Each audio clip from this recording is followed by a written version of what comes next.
তো finally old Farakka ব্যারেজের উপর চলে এসেছি, ঠিক আছে। তোমরা যারা যারা বলছিলে যে ফারাক্কা ব্যারেজ দেখাও, ফারাক্কা ব্যারেজের ভিডিও নিয়ে আসো, তো ভাই ফাইনালি ফারাক্কা ব্যারেজের ভিডিও নিয়ে চলে এসেছি, ঠিক আছে। এটা হচ্ছে সেই ওল্ড ফারাক্কা ব্যারেজ। এখানে দু লাইনের রাস্তা আছে, একদিক দিয়ে যাবে, একদিক দিয়ে কিন্তু গাড়ি আসবে, ঠিক আছে। আর ডান দিক দিয়ে ফারাক্কা ব্যারেজের উপরে দেখতে পাচ্ছ, ডান দিক দিয়ে ওটা কিন্তু ট্রেন যাওয়া আসা হয়, ওখানেও ডবল লাইন আছে, ঠিক আছে। তো এই ফারাক্কা ব্যারেজটা আমাদের জন্মের আগে থেকে নির্মাণ করা হয়েছে।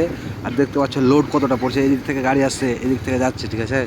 তো সেই লেভেলের শক্ত ব্যারেজ আছে ভাই, কী বলবো। আর আমাদের জন্মের আগে থেকে তৈরি হয়েছে, আমার বাপ দাদারা তৈরি করেছিল, মনে হয় একদিনের জন্য খাটতে গেছিলো। তো তোমরা দেখতে পাচ্ছ ফারাক্কা ব্যারেজে বেশিরভাগই জাম্প থাকে, ঠিক আছে। আর ওই জাম্পের মধ্যে আমি 20 থেকে 21 গাড়ি টানছি। তো ভাই বিরক্ত লাগছে। আর এদিকে দেখো, এদিকে ঘেরা আছে, তোমাদেরকে নদীটা দেখাতে পারছি না, নদীটা অনেকটাই শুকিয়ে গেছে। আমি বৈকাল টাইমে যাচ্ছি ঘুরতে মুর্শিদাবাদ বেলডাঙ্গা, ঠিক আছে। দেখতে পাচ্ছ যে এই আকর্ষণটা তোমাদেরকে কী বলবো, লাভের দুটো হাত যদি গাড়িটা একটু স্পিডে থাকতে গেলে আমি লাভ করে দেখাতাম তোমাকে, ঠিক আছে। যে আই লাভ ফারাক্কা।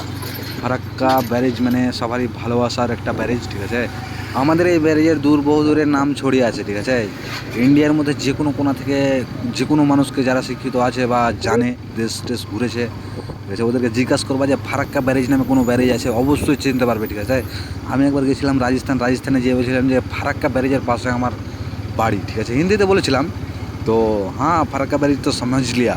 তো ফাইনালি পৌঁছে গেলাম ওই পাড়ের দিকে, তোমাদেরকে গল্প শোনাতে আর কয়েকটা পাড়া বাকি আছে, ঠিক আছে। তো ভাই ফারাক্কা ব্যারেজে যে কোনো টাইমে আসো না কেন, সব সময় জাম থাকবে, ঠিক আছে।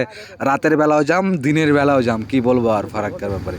এই ফারাক্কা ব্যারেজ পার হতে গেলে মিনিমাম কম করে 10 থেকে 15 মিনিট সময় লেগেই যায়, ঠিক আছে। তো এখান থেকে আমি পার হয়ে গেলাম। এটা হচ্ছে সেই ফারাক্কার মেন ব্যারেজের শেষের দিকে, ঠিক আছে, অংশটা। আর এটা উপর দিক দিয়ে গান্ধীঘাটের দিকে রাস্তাটা যাচ্ছে, ঠিক আছে। উপর দিক দিয়ে এটা দিয়ে যাওয়া যাবে না, সামনের দিক দিয়ে ঘুরে যাওয়া যাবে। হয়তো আমি মিস্টেক করছি। তো আমি আজকে গান্ধীঘাট যাবো না ভাই, ঠিক আছে। তোমাকে বলেই দিলাম যে আজকে মুর্শিদাবাদ বেলডাঙ্গা যাবো, ঠিক আছে। বেলডাঙ্গা তেমন কিছু কাজ নাই, এমনি ঘোরার জন্য। আজকে জানুয়ারি ফার্স্ট ডে, বছরের প্রথম দিন, ঠিক আছে। আর এখানে সব কিন্তু পুলিশে গাড়ি ধরে ফারাক্কা ব্যারেজের এখানে, ঠিক আছে।